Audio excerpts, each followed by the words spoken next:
The Committee on Oversight and Government Reform will come to order, and I'm pleased to introduce our second panel. Obviously, we've been interrupted a number of times today on votes and everything else, but I thank you for your patience and for following this key area.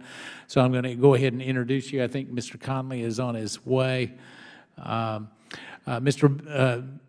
Bill Valdez, President of the Senior Executive Association, Mr. Max Stier, President and CEO of the Partnership for Public Service, and Ms. Jacqueline Simone. All right, Policy Director for the American Federation of Government Employees. Welcome to you all, and pursuant to committee rules, we'll ask that you be sworn in before you testify, so if you'll please stand and raise your right hand. I don't know that this is your first rodeo for any of you, so do you solemnly swear or affirm that the testimony you're about to give will be the truth, the whole truth, and nothing but the truth, so help you God? Let the record reflect that all witnesses answered in the affirmative. And as you know, in order to allow time for the back and forth, if you'll limit your oral testimony to 5 minutes, we would appreciate that. Your entire written statement will be made part of the record. And so you're recognized for 5 minutes. Mr. Chairman and members of the committee, I am honored to represent the views of the Senior Executives Association because we believe the President's management agenda provides an opportunity to have a thoughtful and a constructive discussion about modernizing the 1978 Civil Service Reform Act.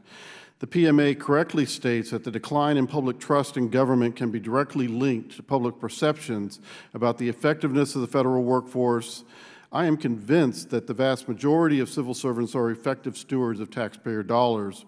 I know this because U.S. taxpayers routinely see the results of this dedication through our secure homeland and improvements to our economic productivity. If this is true, why then have public perceptions of the performance of civil servants declined? I believe the answer lies in structural deficiencies in the CSRA. The CSRA has served our nation well, but it was passed over 4 decades ago. The internet was the stuff of science fiction, and Cold War was in full bloom. Today, the Internet of Things is transforming our society, and international terrorism is our premier national security challenge. Put simply, the CSRA has not kept pace with these tectonic shifts in our society. Decades of haphazard tinkering has created a Frankenstein monster that hinders the ability of civil servants to deliver optimal value to taxpayers. Dr. Pond, in his testimony, referenced a number of latent flaws in the CSRA that must be remedied. I agree, and I believe that those flaws fall into 4 major buckets. In the interest of time, I will address 3 of these 4 buckets, but I refer you to my written testimony for a full discussion. The first is performance accountability systems are antiquated. Prior to the CSRA, the Civil Service Commission was the one-stop shop that ensured that civil service merit principles were upheld. The CSRA, however, created the MSPB, the Office of Special Counsel, the FLRA, and the EEOC. All of these forums have their purpose, but the unintended consequence is a performance management system that enables poor performers to forum shop and delay the resolution of their cases. We need to return to basics. There are 2 reasons why an employee can be dismissed from federal service: misconduct and poor performance. We must update the CSRA to provide an expedited forum for performance issues and let the other forums be used for their original purposes. Second, hiring and retention practices have become ossified. When I was looking for work in 1978, I went to the classified pages of my local newspaper, and if I was really on the ball, I would go door knocking. I was operating in an information void that gave employers all the leverage. Today, job seekers are much more empowered. They can search the internet for jobs, and LinkedIn lets them know if an employer is worth pursuing. In other words, the leverage has shifted during the past 40 years from the employer to the employee when it comes to hiring and retention. Yet, as Dr. Pond clearly articulated, we have a hiring and retention system that is mired in 20th century practices.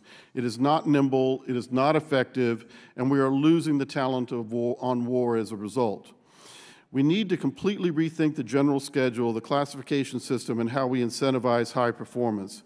If we do this, we will create a work environment that is aligned with the needs of the current generation of workers.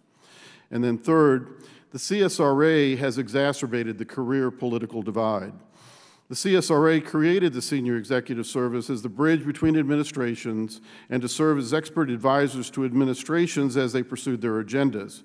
It also mandated that 90% of the SES slots be reserved for career SES and 10% for non-career SES. Today, most of those non-career positions are filled by political appointees. This SES framework has had two unintended consequences. First, political SES are increasingly occupying operational positions, such as CFOs and principal deputies, that were previously filled by career SES. Two problems with this. Politicals rarely come into office with the knowledge needed to manage these programs, and when they leave, there's a leadership vacuum that stops government in its tracks. Second, career SES have indicated in SEA surveys that they believe they are being excluded from decision-making. NYU researcher Paul Light analyzed the results of more than 40 failures of government over the past 20 years, and he pinpointed faulty leadership decisions as a primary reason for those failures. SEA strongly believes that if we properly align career and political leadership roles, these failures could be mitigated. In closing, let me again thank you for this opportunity to discuss these important issues. And I would just note that if the current Frankenstein workforce model that I've described has resulted in so much good for our nation, imagine what dedicated civil servants could deliver with a modernized Civil Service Act. Thank you, Mr. Valdez. Mr. Steyer, you're recognized for 5 minutes. Thank you, Mr. Chairman, Congressman Raskin. It's a pleasure being here, and it's terrific that you're having this hearing. You're going to hear a build on some of the things that Bill just said, and that's all to the good, because I think there is some real common ground here. The starting point is we do have a legacy government that's not keeping up with the world around it. How could it? It is a 40-year-old system. No other organization is operating under the same rules as it did 40 years ago, and some of the stuff even predates that. I'm not going to belabor that. I'm going to give you 5 statistics that help set the stage here. Number one, only 6% of the federal workforce is under the age of 30. That number is closer to 23, 24, 25% in the private sector. When you look at a specific segment there for number 2, there are 5 times as many people over the age of 60 as under the age of 30 in the IT profession inside the federal government. Federal government spends $80 to $90 billion in IT. Almost 70% of that goes to operations and maintenance. That's a big challenge. Number 3, fewer than half of feds believe that their good work is recognized. That number is more than 2/3 in the private sector. No organization gets better if all you do is kick it, and that's what we have right now.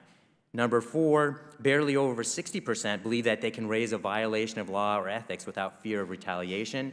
So Chairman Gowdy raised a very important point. You can't operate in an organization, especially a large one, if bad information doesn't get to leadership. Bad information won't get there if the people inside don't feel that they can trust their leaders. Come back to that later. And then last, almost half of employee attrition occurs in the first 2 years. So kudos to this administration for their PMA. I think it's strong. One of the things that's really important to focus on is that it's actually a continuation of what the Bush administration did and the Obama administration did. That kind of continuity is absolutely vital. So quickly, 10 things you can do about it that are very concrete. Number 1, you have to hold the top leaders accountable. The most significant difference between government and any other organization is the top leaders aren't held accountable. They don't own the organizations they run. They don't believe that they're responsible for making them better. They're rewarded for crisis management and policy development, and that has to change. You can do that by requiring transparent performance plans, by having oversight hearings around management issues, and having a scorecard on some of the issues that I just identified in the data. Number 2, we need to fix that hiring process. On average, it takes the federal government more than 100 days to hire someone. That number is more than double what you'd see in the private sector. Just saw a study today that said only 12% of job applicants would wait more than 30 days for a job. That's a giant problem. How do you deal with that? We ought to have direct hire for recent grads. That's really important if we're going to get young people into government. You need to change the standard for direct hire so that it's around a shortage of highly qualified individuals rather than minimally qualified individuals. And we need to use student interns, something that almost never happens in the government that ought to happen. Number 3, you need a market-based pay system. Pay system was created not 40 years ago, but over 70 years ago. And it was for a world in which most of the workforce was clerical. Today, it's all professional. Nature of work has changed. You have a medical center director for the VA that can't be paid more than the SES cap, and they're competing with people that are being paid more than $1 million. Ain't happening and has big impact. You need that market-sensitive pay system. 4, we need to develop better career leaders. Management is the way you're going to improve management, is the way you're going to make the whole organization work better. You need to look at the military as a model. We need to be more investment in training new supervisors and creating a dual track. So people who are subject matter experts who need to be promoted can be promoted as subject matter experts and don't have to go into management to get promoted. That would make a huge difference. 5, we do need to deal with the accountability issue. That's what the survey shows. Firing feds faster isn't going to get you there. Better management will. One idea there is use the probationary period right, change the presumption. If you aren't actually affirmatively determined to deserve federal service, then you don't stay, rather than the reverse, which is what happens now. 6, we need more mobility. We need a workforce that actually is getting best practice from the private sector and having good people here spend time in the private sector. That means more public-private talent exchange. We need this passport notion where people who are in feds go out into the private sector, develop skills. They ought to be hired at the same level that they're now qualified to come in, rather than the level that they left in, which makes no sense. Number 7, customer service. That's an area of huge opportunity here. There's legislation on the floor now, or that is in the House. One of the big barriers right now is that the Paperwork Reduction Act doesn't allow government agencies to collect the data they need voluntarily. That's an easy fix and would allow agencies to do what they want to do, which is to get feedback and use it to make their activities better. 8, we need to create a culture of recognition, something you are highly aware of. We added the Sammys finalists to the testimony, and you're doing great stuff in terms of visiting agencies. 9, we need to use data better, like the Federal Employee Viewpoint Survey. And lastly, we need to address the lack of political leadership, and that includes, bluntly, having fewer political appointees and fewer that require Senate confirmation. That's the best use of 5 minutes that I've heard in 6 years. Thank you very much, and for the action items. Ms. Simon, you are recognized for 5 minutes. If you'll hit your. On behalf of the 700,000 federal and D.C. government workers represented by AFGE, I thank you for the opportunity to testify today on the President's Management Agenda, the PMA. Its soothing words and colorful photographs try to convey a sense that the document is a thoughtful and modern approach to the management of the federal workforce and the agencies that employ them. Unfortunately, those pretty pictures mask a dark intent, which is to sabotage the operation of federal agencies by degrading the federal workforce. If the PMA were implemented, it would sabotage the civil service and agency missions incompatible with this administration's political priorities. Paradoxically, the PMA would shrink the federal workforce while simultaneously increasing costs to taxpayers by shifting work from public employees to more expensive contractors. That's right, by proposing to lower the cost of the federal workforce by cutting compensation, it also proposes to replace that workforce with the more costly and less accountable contractor workforce. Federal employee pay, benefits, job security, and due process rights are clearly in the crosshairs of this administration. Despite the language about seeking to attract the best people to government, the document clearly contemplates making federal employment less desirable by cutting pay and benefits and weakening job security. Having more government work performed by contractors puts agency missions at risk. Increased contracting out undermines management control as well as the public service ethos. By law, contractors' first loyalty must be to their private profits, not the public interest. But duty and loyalty to the American public should come first for those doing our government's work. The PMA would politicize government functions and operations. Besides the erosion of due process rights, federal employment, even for those putatively still in the civil service, would become an elongated probationary period consisting of temporary and term appointments. Federal employment would devolve to a modified at-will employment, with employees beholden to political or commercial interests that would determine their future livelihood. The administration's proposals to cut federal retirement benefits by $143 billion over 10 years should be categorically rejected. Federal employee compensation has already been cut by $246 billion over 10 years, about $123,000 per employee over the period. The retirement system's cuts that simultaneously charge employees more and deliver less are not motivated by any concern about the system's financial solvency. The federal employees' retirement system is fully funded as is. No cuts are necessary. No, the motivation is something much darker. Likewise, the proposed cuts to paid leave and federal employee health insurance benefits are entirely unnecessary and seem to be driven by nothing more than a desire to reduce the living standards of federal employees. Please do not think of federal employees as nameless, faceless bureaucrats who do nothing but impose unnecessary red tape on heroic entrepreneurs. They are our brave Border Patrol agents who protect us from criminals engaged in human and narcotic smuggling. They are our Social Security claims reps, helping your grandmother navigate her benefit eligibility. They are our nurses at the VA Medical Center holding the hand of a dying veteran. They are mothers and fathers and church choir leaders and PTA presidents. They should not be the objects of hatred and disdain. They're middle-class Americans trying to get by and raise their families, and they should not be losing paid leave, having their health insurance made more expensive, or their pensions reduced. It is a noxious myth that today's workers or tomorrow's workers don't want or need job security. Just because the gig economy has made employment for so many Americans unstable and insecure doesn't mean the federal government should follow suit. Indeed, contingent workers like adjunct professors and Uber drivers are doing whatever they can to organize so that they can obtain stable career employment. The administration's apparent goal of making the federal government an employer of poorly compensated contingent workers is not, I repeat, is not what the workforce wants. Not older workers, not mid-career workers, not younger workers.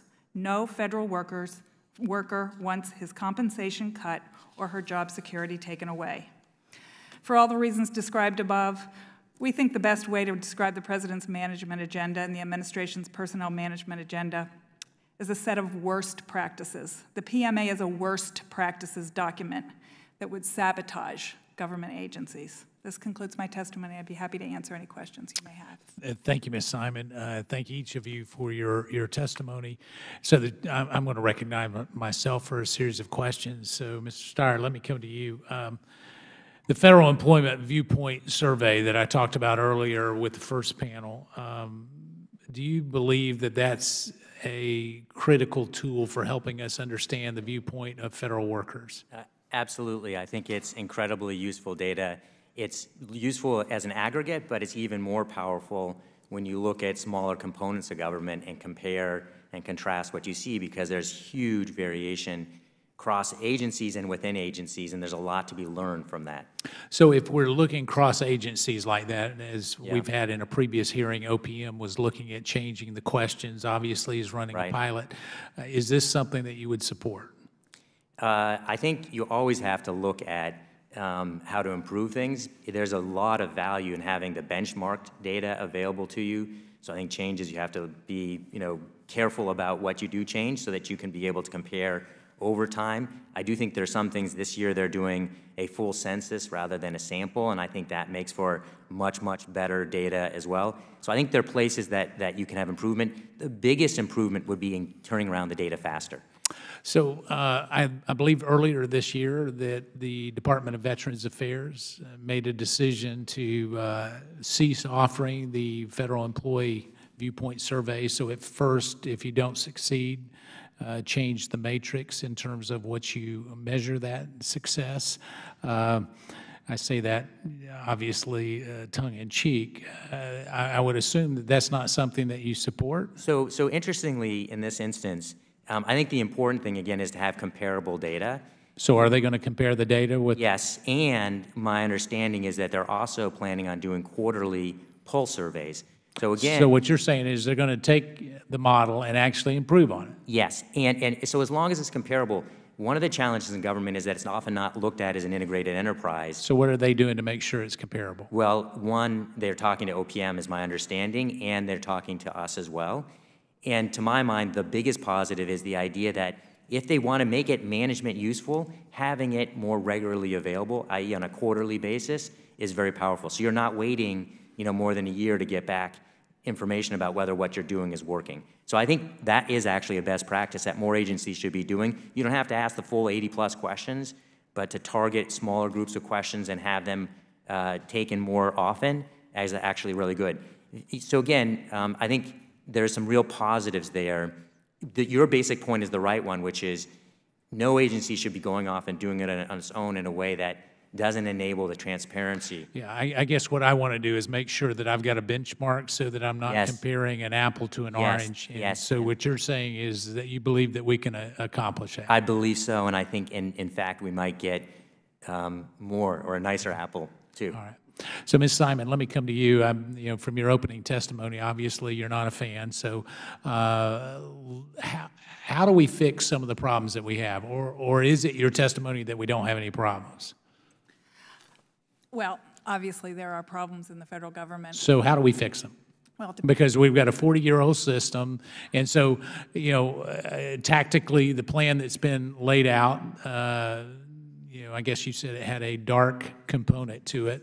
So how do we make it, in your mind, a great way to make sure federal workers get properly recognized, compensated, evaluated, the ability to hire and fire, knowing that that is like nails on a chalkboard maybe to your union-covered employees, but how do we make sure we do that?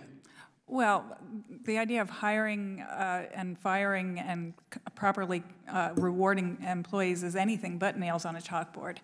The short answer is through the collective bargaining process. So you're saying everything can be solved if we just had good negotiators and collective bargaining? Well, I mean, didn't say history does not.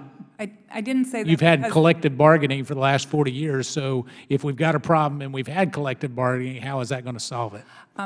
I'm not sure that you and I would agree on what the big problems are. I do think that the... No, that's why I'm asking the question. Okay. I truly want to know, I think- if this is not the right approach, what's the right approach? Okay. I think that one of the big problems currently, very currently, is an effort to politicize the work of federal agencies. We see that in the Environmental Protection Agency, for example, where... You mean with scientific more integrity political has become- appointees or just political appointees you don't like? I think it's not the political appointees that I like or don't like, it's their attempt to thwart the work of scientists in the agency. So how does collective bargaining fix that? I think that you have protections for scientific integrity can be written into a collective bargaining agreement that can protect the ability of federal employees to carry out the mission of the agency without fear of retaliation. So you're saying a collective bargaining agreement would be paramount to any administration directive? Is that what you're saying? I do think that there is a tremendous risk right now in this highly politicized environment that's... But this is not the first time. I mean, it's not just this administration. This is the first time in my experience, and I've been doing this for over 30 years. So this is the first time that there's been a political environment in the federal workforce. That's a bold statement. It's substantially worse than it's ever been. There was a And what short matrix period of do you have time- that? I mean, you've got a matrix for that? Yeah. There was a short period So what of time- matrix? There was a short period of time during the George W. Bush administration where claims representatives at the Social Security Administration were required to inform claims applicants. But that's anecdotal. that- So what matrix do you have, Ms. Simon? I'm not sure what you mean by Well, I'm matrix. saying, you're saying it's worse than it's ever been. I'm What giving you my quantitative matrix do you have to support your, reports from our members in almost every agency. In so the you can get executive those branch. reports to this committee? They aren't necessarily always written reports. Well, then but I that's could not certainly- quantitative. I could certainly give you information that demonstrates that federal employees in several executive branch agencies feel as though there are political pressures on them So that's not a matrix, though, perform Ms. their Simon. jobs. I don't That's know what not- you mean by matrix. Well, I'm a math guy, and so Okay. let me just tell you, Sure. just like with his surveys, you Yes. can look at the matrix and say, this many employees said this, that, and another. That's a matrix, and that's what I was asking you for, and apparently you don't have that. I could put something together for you, but it wouldn't be very scientific. Okay. I recognize Mr. Raskin has been here, and so a very generous 6 or 7 minutes. Thank you, Chairman Meadows. What a pleasure to have you sitting in that seat today. Thank you all for your testimony. I wanted to start by asking Ms. Simon something, following up on a point she made about the President's proposal to lower the cost of benefits for President and future retirees by $143 billion over the next decade. One of those proposed cuts is for retirement annuities that qualifying federal employees earn. And I've got tens of thousands of those who live in my district in Maryland. And this retirement annuity provides a fraction of the income that they earned while they worked. It's called FERS, and they pay for the annuity over the course of their working lives. The proposal is to increase the amount that they pay for it, but not to increase the amount that they get back from it. So I just want to be clear, does this proposal really translate into a pay cut? Well, there's two answers to that question. First answer, yes, it does. The proposal is to shift costs for the provision of that benefit from the government to the employee. Right now, that would mean for most federal employees who are under FERS pay 0.8% of their salary for their FERS annuity. Under this proposal, eventually they'd pay about 7.25% of their salaries for the annuity. The annuity itself would also be lower, so they would simultaneously pay more and receive less. And get less, okay. It would not, the trust fund that finances the benefit is fully funded under the current benefit formula. This is not about financial solvency of the retirement plan. Okay. Mr. Valdez, so will this effective pay cut, the change in the retirement annuity package, affect supervisors and managers and senior executives under the proposal? Sure, yeah, it affects all federal employees. Okay. And so, in this question, maybe I'll come to you, Mr. Steyer. I enjoyed very much your testimony because you had some concrete positive ideas about how we might move forward, but of course, what we're getting instead is proposals just to cut. What's the effect of that on the workforce? I mean, intuitively, it would seem like that's demoralizing, but give me your sense as an expert in the field. Well, look, we have data, and what it shows is that the federal workforce is below a reasonable private sector norm in terms of their engagement, and substantially so. So what's most striking about the data is that when it comes to mission commitment, that's the one place the federal workforce far exceeds that private sector norm. People who are in the government are there because they want to serve the public and they want to fulfill whatever mission is associated with the agency that they're employed at.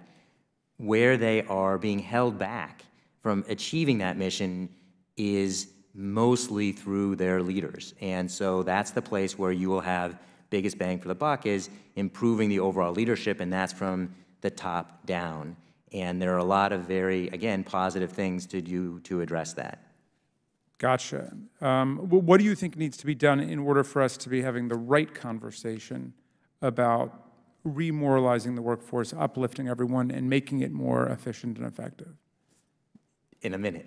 Yeah, or no, less than a minute, because I got two more questions. Okay, so sorry. Yeah. So I would say that we have done a report on the broader civil service reform. If you force me to focus on one point, that would be really on that leadership ownership point. One thing I did not say, which I should have said, is that it's the executive branch leaders, but it's bluntly you and all of Congress too. Congress is a steward of the executive branch and could do better in oversight, in the underlying legislation, on providing real longer-term budgets, and obviously in confirmation, which is not your piece. Right. There was some discussion earlier about this whole controversy about so-called official time, which is the idea that representatives of the workforce can do representation of people in the workforce on their official time, on their official duties, without losing their progress towards retirement and so on. And I made a visit the other day to the PASS office in my district, which is under the FAA, but they do work like air traffic controllers and develop all the maps and so on. And what I heard from both the managers there and the workers there is that the official time process has been critical to absorbing the shock of a lot of cuts that have come forward, because the official time enables representatives of the employees to sit down with management to transition to new projects. And I'm just wondering whether you think the attack on official time is in fact warranted and justified, or whether it's something that is very much part of the culture of the federal workplace today. I don't know, Mr. Valdez, perhaps you've got some thoughts on it. Yeah, I think the discussion about official time, it actually relates to your question, Mr. Meadows, about the matrix. We don't know enough to be smart on this issue. There hasn't been a good set of data developed to show what is being done at different agencies in terms of official time and what those practices are. So I think a lot of this rhetoric is well, the ones I spoke to, again, the professional aviation safety specialists, the PASS office, I mean, they thought it was just critical in order to do their jobs to have all the employees represented at the table when they're actually developing new work regimes. There's no question, you know, from our perspective at the Senior Executives Association that there should be official time. But, you know, I think there are questions about whether or not it has been an effectively utilized resource in the federal government. Okay, I think I've taxed the patience of the chair. Thank you very much, Mr. Meadows. No, thank you for your insightful questions. The chair recognizes a gentleman from Virginia, Mr. Conley, for 5 minutes. Thank you, Mr. Chairman, and welcome to our panel. Mr. Valdez, I was intrigued by your last observation. We don't really have enough data to give Mr. Meadows the matrix he's seeking on official time. You would agree? Yes. I find that remarkable given the fact that this committee has actually had hearings condemning official time, characterizing it as you know, something that ought to be restrained, constrained, curtailed. How can we do that if we don't have the data you say we don't have? I don't have a response to that question. Okay. Just thought I'd make the point. It works both ways when we want matrices. Data is data. If the gentleman will yield just Of course. My matrix had nothing to do with official time. Oh, I know. I thought I'd just throw it in. No. But your matrix had something to do, I think, with collective bargaining and the union? With regards to performance. How do we know where we are? And that's why Mr. Steyer has always seen a warm welcome in a bipartisan way. Mm-hmm. So, Ms. Simon, some things were characterized as anecdotal, but the fact that there was a 3-year federal pay freeze and there's another one in the President's budget this year, that's not anecdotal, that's a fact, is it not? That's correct. The fact that benefits were curtailed, the money actually taken out of federal employees' pockets to the tune of about $190 billion, all in the name of debt reduction, that's a fact, not anecdotal, is that correct? Yes. And the fact that, for example, this committee passed a 2-year probationary time period for future employees of the federal workforce. Again, that's not anecdotal. We actually did that. Is that correct? Yes. Now, I'm just spitballing here, but could collectively those kinds of actions, to say nothing of verbal disparagements of the federal workforce, which, by the way, was not anecdotal. The first significant negative comment with respect to the last 8 years actually came from the person who became Speaker of the House, John Boehner, when he gave a speech the fall of 2010 in Cincinnati, in which he explicitly disparaged the workforce, being overpaid, incompetent, too many, all that kind of thing. By the way, from somebody who said the federal government ought to be run like a business. I don't know a CEO of a business who would hold his or her job doing that to the workforce, but that's neither here nor there. But that actually happened. Does this have an impact on morale and productivity? Of course it does. And I've been listening to people talk about the Federal Employee Viewpoint Survey as if it were some kind of oracle. You know, people are fed a particular list of questions that are certainly, a good portion of them are leading questions. And they're designed to provide data to make a certain kind of case. they also sort of bypass the union as the representative of the workforce. And trust me when I tell you, we hear a lot of complaints, and people throughout the federal government, many of whom are military veterans, certainly in the Department of Defense and Department of Veterans Affairs. Large percentages, up to a third of the civilian workforce in the Department of Defense and in the Department of Veterans Affairs are veterans themselves.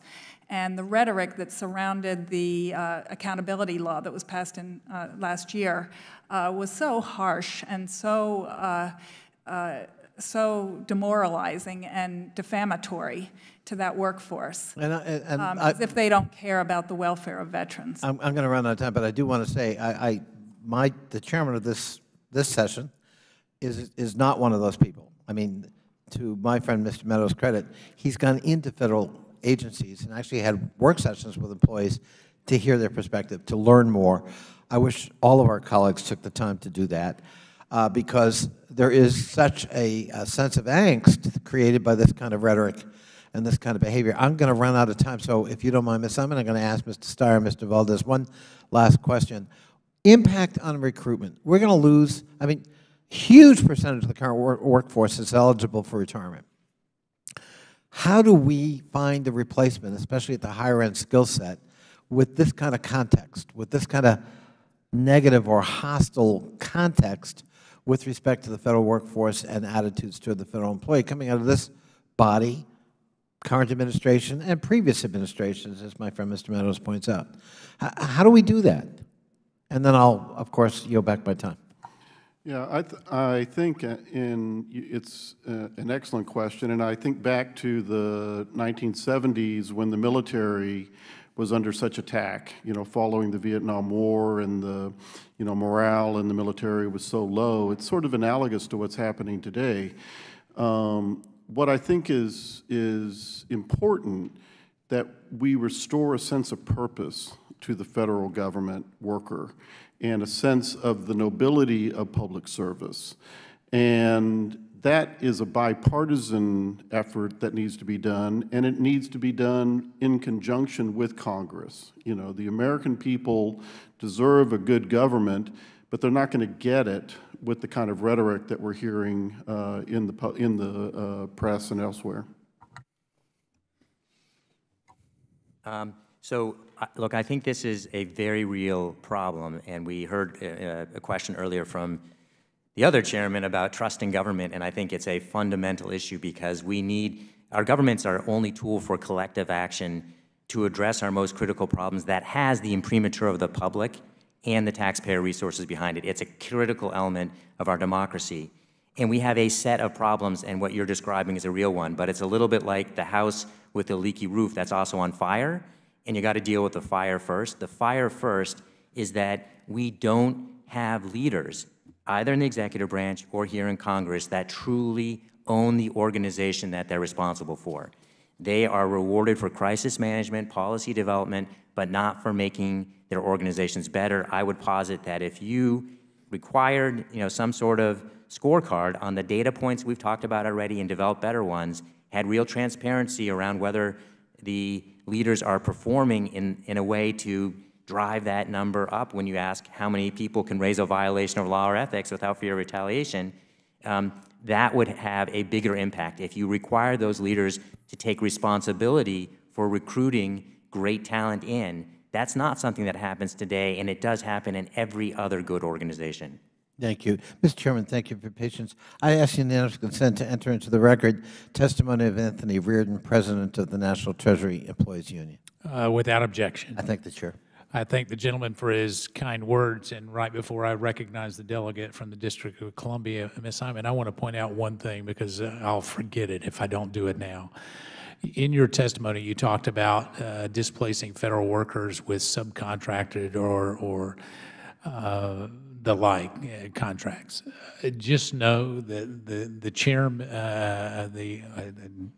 the gentleman from Virginia, and myself agree on this point, that displacing federal workers with subcontracted services is not a good plan in my mind, unless it truly does make us more efficient, and you will find someone who actually supports that position really vigorously, because I think at times we act like we're saving money by just subcontracting a service out, and so I wanted to point that out. And so I recognize the gentlelady from the District of Columbia for 6 minutes.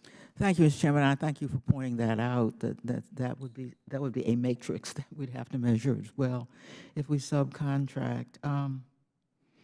I'd like to ask the three of you, is my recollection of the statistics correct, that the federal workforce is the most highly educated workforce in the country? As a group, the answer is yes, on average, and in terms of its median educational attainment, yes. That's what I would be going by. Speaking of metrics. Yes, Mr. Valdez, Mr. Steyer. I actually am not familiar with that statistic, so I'll rely upon my colleague to the left. Yes, Mr. Steyer.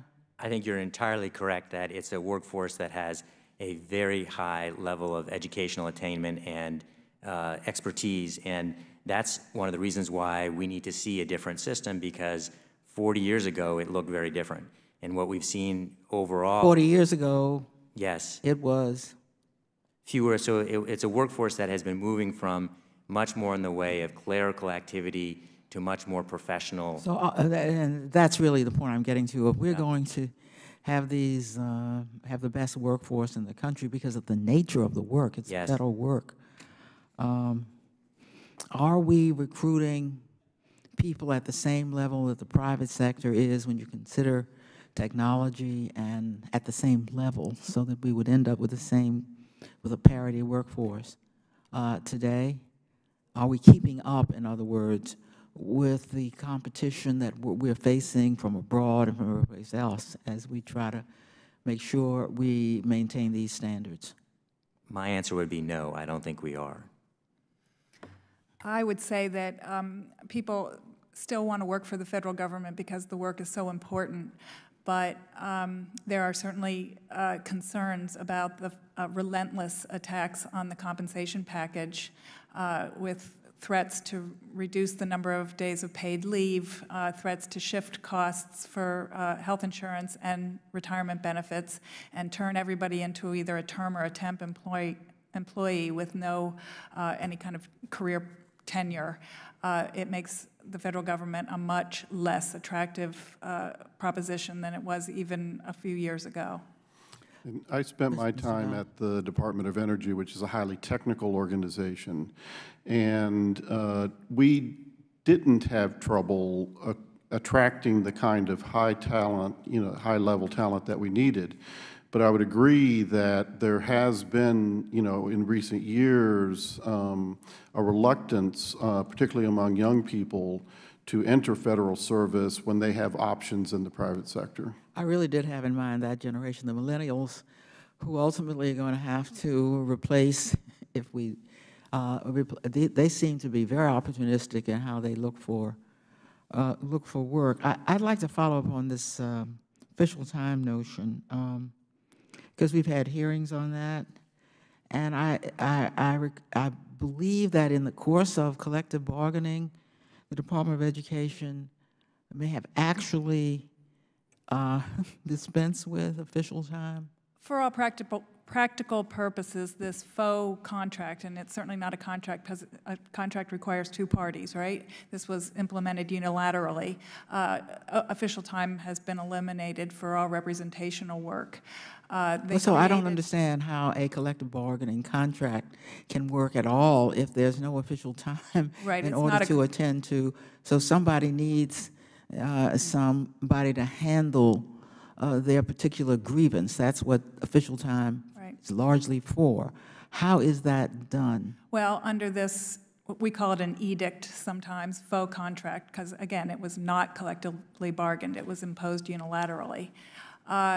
the union representative has to ask his or her supervisor for permission to take some time off of work and enter Are you in- saying the person has to have has to take leave? Leave without pay, yes. And it has to, they have to gain permission from the supervisor. It might be the same supervisor against whom a grievance has been filed. And then that representation has to occur either outside, it's impossible. There's no Well, representation. has the union Had to done, replace. your union or other federal unions done any work to document how that is happening? In other words, are people willing to ask for that? I mean, I'm sure some people Yeah. want to do what as good union people. But I would need some evidence of Right. what the effect is. I think that's the only agency that's done that. Thank God so far. It's been about 6 weeks. I see.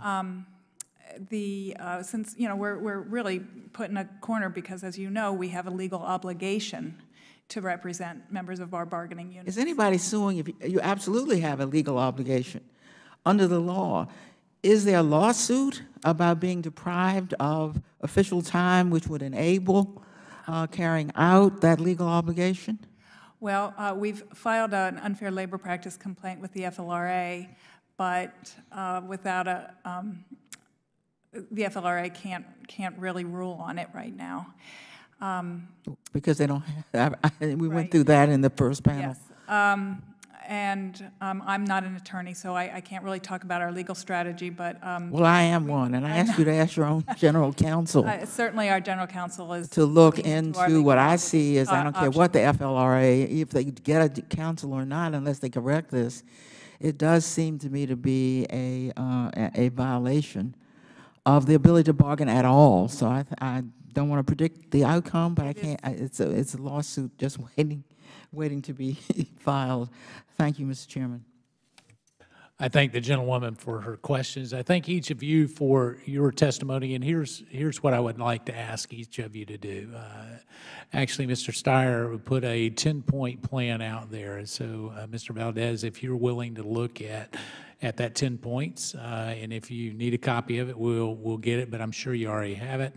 If you will look at how, from your perspective, some of the concerns you have with it, and some of the ways that you could implement it, and report back to this committee within 60 days. Can you do that?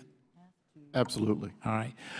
Ms. Simon, if you would do the same thing, and I hate to use Mr. Steyer's 10 points as kind of the, but in your testimony, you suggested that there was some concerns that you had in terms of some of the areas. So I'd like you to look at his 10 points, and from your perspective, say, these are areas that we have real concerns with. These are some areas that we think that we could support.